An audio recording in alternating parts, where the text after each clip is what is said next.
Oi, turma, tudo bem? Boa tarde, boa noite, bom dia, sei lá, o horário que você está assistindo esse vídeo. Então, vamos continuar aqui a história do sábado, capítulo 8. Tava comendo um doce aqui agora, doce de banana. Capítulo 8, o sábado de Davi a Neemias. Eu vou dar uma olhada agora no tamanho desse capítulo, deixa eu ver o tamanho dele. É um capítulo de médio para grande, tá? Nós não vamos terminar ele hoje. Talvez aí no máximo. Nós estamos hoje na página 65. Eu vou parar na página 68, no máximo, tá? Eu tenho que ficar de olho no horário também, que hoje o tempo tá curto, eu tenho que fazer esse vídeo muito rápido. Então não sei se vai dar muito tempo de eu fazer muito comentário. Posteriormente sim, nos comentários, mas no vídeo não. Vamos lá. Capítulo 8, né? O sábado de Davi a Neemias. 17% do livro concluído. O silêncio de 6 livros consecutivos da Bíblia acerca do sábado é um dos temas. O outro é esse silêncio comparado com o que se encontra no livro de Gênesis. Olha só. O cerco de Jericó. O dia em que o sol parou. Davi come os pães da proposição. O sábado do Senhor. Como se relaciona com os sábados anuais e como se diferencia deles. Primeira referência ao sábado depois dos dias de Moisés. Alusões casuais ao sábado. O testemunho de Amós, de Isaías. O sábado é uma bênção para a humanidade. A condição para a reunião na Terra Santa. Não se trata de uma instituição local. Comentário sobre o quarto mandamento. O testemunho de Jeremias. Jerusalém seria salva se guardasse o sábado, isso é verdade. Essa oferta graciosa é desprezada. O sábado diferenciado dos outros dias da semana. O sábado após o cativeiro babilônico. Hora de início do sábado. A transgressão do sábado causou a destruição de Jerusalém. Vamos lá. Continuando. Quando deixamos os livros de Moisés, há uma longa interrupção na história do sábado. Não se faz nenhuma menção a ele nos livros de Josué, Juízes, Ruth, 1 Samuel, 2 Samuel e 1 Reis. Né? Ele só volta a ser mencionado quando chegamos ao livro de 2 Reis, nota de rodapé 1. Contudo, no livro de 1 Crônicas, cuja narrativa é paralela a dos dois livros de Samuel, o sábado é mencionado, com referência aos acontecimentos da vida de Davi. Todavia, isso significa um intervalo de 500 anos, nos quais a Bíblia fica em silêncio a respeito do sábado. Durante esse período, lemos a história do povo hebreu, desde a entrada na Terra Prometida até a coroação de Davi, como seu rei, abrangendo vários detalhes da vida de Josué, dos anciãos e juízes de Israel, de Gideão, Baraque, Jefité, Sansão, Eli, Noemi e Ruth, Ana e Samuel, Saul e Jonatas e Davi. Entretanto, mesmo em meio a todo esse relato minucioso, não há menção direta ao sábado, cara. Os antissabatistas, no desejo de provar tal negligência do sábado na era patriarcal, têm grande apreço pelo argumento de que o livro de Gênesis, embora apresente um relato preciso da origem do sábado no paraíso no fim da primeira semana do tempo, não registra nada relativo à sua observância na vida dos patriarcas. Vale ressaltar que nesse livro se encontram narrados os acontecimentos de 2.370 anos, o que, então, eles teriam a dizer sobre o fato de que 6 livros sucessivos da Bíblia, que abordam com detalhes consideráveis os acontecimentos de 500 anos, envolvendo muitas circunstâncias que convidam a uma alusão ao sábado, não mencionam nem sequer uma vez? Ponto de interrogação. Será que o silêncio de um livro, apesar de relatar com clareza a instituição do sábado logo em seu início e trazer em seu registro quase 2.400 anos, prova que não havia guardadores do sábado antes de Moisés? Ponto de interrogação. O que, então, seria provado pelo fato de 6 livros seguidos da Bíblia restritos aos acontecimentos de 500 anos, um período correspondente a cerca de 1/5 daquele coberto pelo livro de Gênesis, e com uma média de menos de 100 anos por livro, guardar em total silêncio a respeito do sábado, ponto de interrogação. Pois é, ninguém faz menção a respeito disso, né? Muito se utiliza do argumento para se tentar rebater o sábado no livro de Gênesis, por causa do silêncio que foi feito a respeito desses mandamentos na vida dos patriarcas. Mas e o silêncio a respeito do sábado na vida dos juízes, dos profetas e dos reis? Aí o silêncio, né, é gritante, né? Daqueles que são contra a guarda do sábado. Mas vamos continuar. Ninguém faz menção a esse silêncio como evidência de que o sábado foi totalmente negligenciado durante esse período. Mas por que não? Seria porque, quando a narrativa, após tamanho silêncio, menciona o sábado novamente, ela o faz de maneira casual, e não como uma nova instituição? Foi justamente esse o caso da segunda menção ao sábado no registro mosaico. Isto é, sua referência após o silêncio de Gênesis 3. Seria porque o quarto mandamento havia sido concedido aos hebreus, ao passo que nenhum preceito do tipo fora dado posteriormente à humanidade? Não se pode admitir tal resposta, pois vimos que a essência do quarto mandamento foi entregue ao cabeça da família humana. Também é certo que, ao partirem do Egito, os hebreus já tinham a obrigação de guardar o sábado, em consequência de uma lei pré-existente. 4. Logo, o argumento de que não houve guardadores do sábado de Moisés a Davi seria mais conclusivo do que dizer que não houve nenhum desde Adão até Moisés. Contudo, ninguém tenta defender a primeira posição, ao passo que há muitos que tentam defender a segunda. Desonestidade intelectual é o nome disso. Vários fatos narrados na história desse período de 5 séculos chamam nossa atenção. O primeiro deles se encontra no relato do cerco de Jericó. 5. Nota de rodapé. Por ordem divina, os hebreus deram a volta na cidade todos os dias por 7 dias. No último dia, deram a volta 7 vezes. Então, por intervenção divina, os muros caíram diante deles e a cidade foi tomada em um ataque. Um desses 7 dias, certamente foi o sábado do Senhor.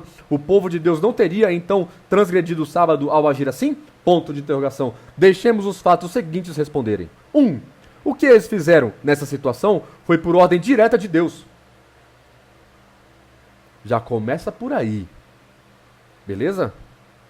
2. O que o quarto mandamento proíbe é nossa própria obra. Tá? Abre aspas. 6 dias trabalharás e farás toda a tua obra, mas o 7º dia é o sábado do Senhor teu Deus. Fecha aspas. Aquele que reservou o dia para si tinha o direito de se apropriar dele para realizar seu serviço da maneira que achasse melhor. 3. O ato de dar a volta na cidade foi uma procissão estritamente religiosa. A arca da aliança do Senhor foi carregada diante do povo e perante a arca marcharam 7 sacerdotes tocando trombetas de chifre de carneiro. 4. A cidade não poderia ser muito grande. Do contrário, rodeá-la 7 vezes no último dia e ainda sobrar tempo para sua destruição completa teria sido impossível. Isso é verdade. 5. Tampouco se pode acreditar que os hebreus, carregando a arca à frente deles, por ordem de Deus, a qual continha nada mais nada menos do que os 10 mandamentos do Altíssimo, estariam violando o 4º mandamento, que diz, abre aspas, lembra-te do dia de sábado para o santificar, fecha aspas. Com certeza, um dos 7 dias nos quais o povo deu a volta em Jericó era o sábado, mas não é necessário supor que foi justamente o dia em que a cidade foi tomada. Nem se trata de uma conjectura razoável quando todos os fatos do caso são levados em consideração acerca desse episódio. O Dr. Clark faz a seguinte observação, abre aspas, não parece que poderia haver alguma transgressão do sábado pelo simples fato de o povo rodear a cidade, junto com a arca e os sacerdotes tocando as sagradas trombetas. Isso nada mais era do que uma procissão religiosa, realizada por ordem divina, na qual nenhum trabalho servil foi feito. Fecha aspas, nota de rodapé 6. Trabalho servil. Faz toda a diferença. Sob a palavra de Josué, aprove a Deus deter a rotação da terra e fazer o sol ficar parado por um tempo, a fim de que os cananeus fossem derrotados diante de Israel. 7. Esse milagre não teria atrapalhado o sábado? Ponto de interrogação. De maneira nenhuma, pois o aumento de um dos 6 dias por intervenção divina não impediria a chegada do 7º. nem poderia destruir sua identidade. Muito embora o adiasse, o caso representa uma dificuldade para aqueles que defendem a teoria de que Deus santificou a sétima parte do tempo e não o sétimo dia. Nesse caso, o sábado não teria ficado com a totalidade da sétima parte do tempo. Contudo, não há dificuldade nenhuma para aqueles que creem que Deus separou o sétimo dia para ser guardado quando chegasse, em memória de seu próprio descanso. Um dos 6 dias recebeu porção de tempo maior do que até então, e desde então, contudo, isso não conflita nem um pouco com o sétimo dia, que chegou do mesmo jeito. Além disso, todas essas coisas aconteceram enquanto homens inspirados estavam em ação e consistiram em direta providência divina. Também se deve lembrar, de modo especial, que tudo isso ocorreu numa época em que ninguém nega que o quarto mandamento estava em pleno vigor. Ponto. O caso de Davi, ao comer o pão da proposição, é digno de nota, visto que provavelmente aconteceu no sábado e também porque foi citado em uma conversa memorável de Nosso Senhor com os fariseus. 8. A lei dos pães da proposição ordenava que 12 pães fossem colocados sobre a mesa pura do santuário perante o Senhor todos os sábados. 9. Quando os pães frescos eram colocados perante o Senhor a cada sábado, os velhos eram retirados e consumidos pelos sacerdotes. 10. Tudo indica que os pães da proposição, dados a Davi naquele dia, haviam sido retirados da presença do Senhor, para que pães quentes fossem colocados em seu lugar. Logo, aquele dia era o sábado. Por isso, quando Davi pediu pão, o sacerdote disse: não tenho pão comum à mão, há, porém, pão sagrado. Fecha aspas. Davi respondeu, abre aspas, em alguma maneira é pão comum. Quanto mais que hoje se santificará outro no corpo. Ponto de exclamação e fecha aspas. Almeida Revista e Corrigida. E o escritor sagrado acrescenta, abre aspas, então o sacerdote lhe deu o pão sagrado, porquanto não havia ali outro pão, senão os pães da proposição, que se tiraram de diante do Senhor, para se pôr ali pão quente, no dia em que aquele se tirasse, fecha aspas. Almeida Revista e Corrigida. Todas as circunstâncias nesse caso favorecem um ponto de vista de que isso aconteceu no sábado. 1. Não havia pão comum com o sacerdote. Isso não é de se estranhar, visto que os pães da proposição deveriam ser retirados da presença do Senhor a cada sábado e consumidos pelos sacerdotes. 2. O sacerdote não se ofereceu para fazer outro pão, o que não é de se estranhar se aceitarmos o fato de que se tratava do dia de sábado. 3. A surpresa do sacerdote ao encontrar Davi pode se dever em parte ao fato de ser sábado. 4. Isso também pode explicar a detenção de Doeg naquele dia perante o Senhor. 5. Quando Nosso Senhor foi intimado a se pronunciar acerca da conduta de seus discípulos, que haviam colhido e comido espigas no sábado para saciar a fome, ele citou esse caso de Davi, bem como dos sacerdotes que ofereciam sacrifícios no templo no sábado.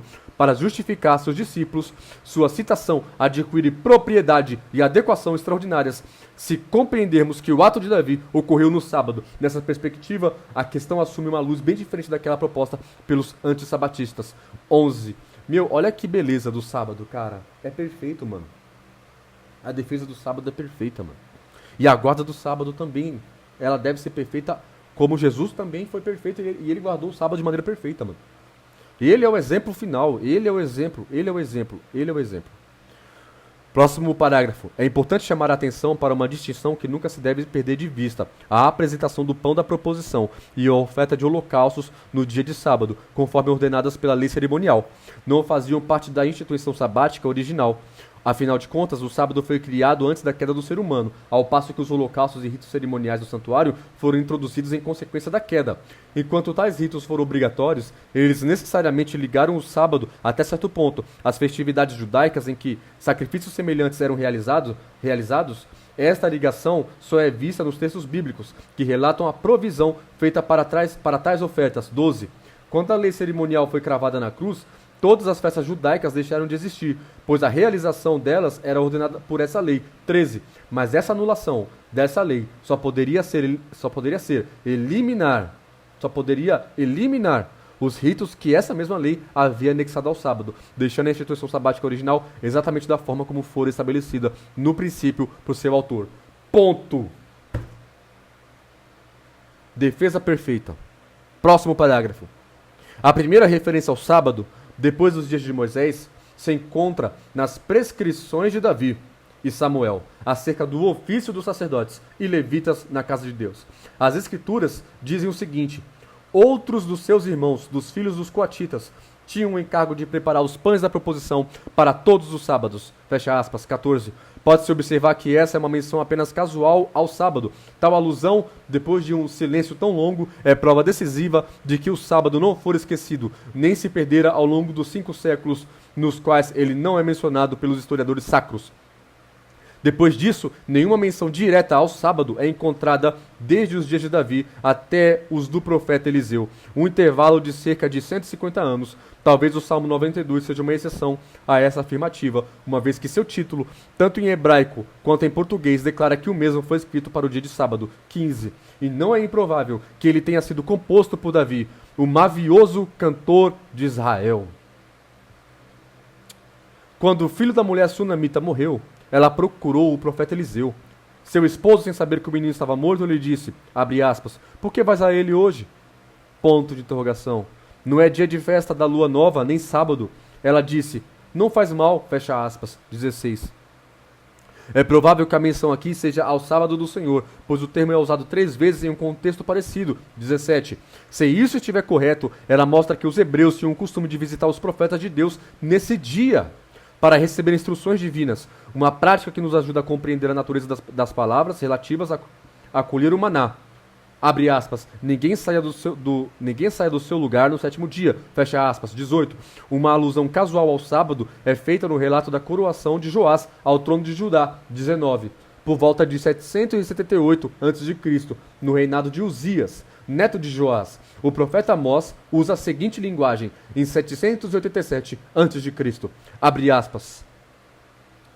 Ouve isto, vós que tendes gana contra o necessitado, e destruís os miseráveis da terra, dizendo, quando passará a festa da lua nova, para vendermos os cereais, e o sábado, para abrirmos os celeiros de trigo, diminuindo o efa e aumentando o ciclo, e procedendo dolosamente com balanças enganadoras, para comprarmos os pobres por dinheiro e os necessitados por um par de sandálias, e vendermos o refúgio do trigo? Ponto de interrogação, fecha aspas. 20. Deixa eu ver qual página que eu tô. 69. Já passei, ó. Né, essas palavras foram proferidas diretamente às 10 tribos, revelando o triste estado de apostasia que logo resultou em sua destruição como povo. Cerca de 50 anos depois, no fim do reinado de Acás, encontramos outra alusão ao sábado, 21, nos dias de Ezequias, em torno de 712 a.C. O profeta Isaías usa as seguintes palavras para mostrar a obrigatoriedade do sábado. Abre aspas, assim diz o Senhor, mantende o juízo e fazei justiça, porque a minha salvação está prestes a vir, e a minha justiça prestes a manifestar-se. Bem-aventurado o homem que faz isto, e o filho do homem que nisto se firma, que se guarda de profanar o sábado, e guarda a sua mão de cometer algum mal. Não fale o estrangeiro que se houver chegado ao Senhor, dizendo, o Senhor, com efeito, me separará do seu povo, nem tampouco diga ao eunuco, eis que eu sou uma árvore seca, porque assim diz o Senhor, aos eunucos que guardam os meus sábados, escolhem aquilo que me agrada, e abraçam a minha aliança, darei na minha casa e dentro dos meus muros um memorial e um nome melhor do que filhos e filhas, um nome eterno darei a cada um deles, que nunca se apagará. Aos estrangeiros que... Eu sempre choro quando eu leio esse texto.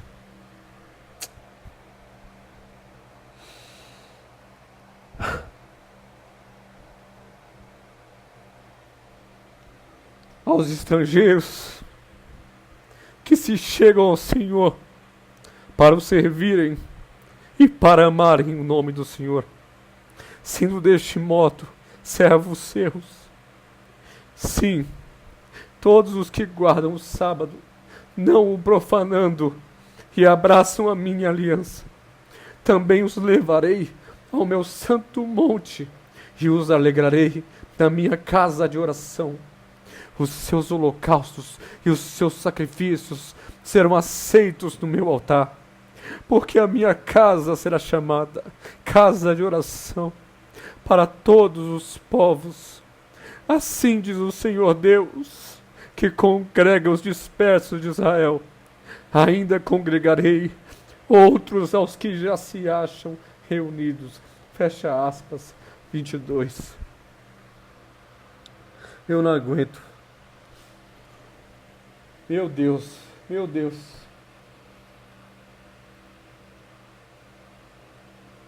Sempre quando eu leio esse texto, eu desabo, emocionado. Isaías capítulo 56, versículo 1 ao 8. Essa profecia apresenta várias características interessantes. 1. Ela se refere a um tempo em que a salvação de Deus está próxima. 23. 2. Ela mostra de maneira muito clara que o sábado não é uma instituição judaica, pois pronuncia uma bênção sobre todo homem que guardar o sábado, a despeito de sua nacionalidade. E então especifica o estrangeiro, isto é, o gentio. 24. E faz uma promessa especial para ele, caso ele guarde o sábado. 3. Essa profecia se aplica a Israel quando estava no exílio, ou seja, durante a dispersão, pois promete reunir tanto eles quanto outros. Aleluias. Isto é, os gentios com eles. É claro que a condição para que eles sejam reunidos no santo monte de Deus deve ser cumprida, a saber, amar o nome do Senhor, ser servos seus e deixar de profanar o sábado. 4. Conclui-se, portanto, que o sábado não é uma instituição local passível de ser observada apenas na terra prometida, como eram os sábados anuais. 25.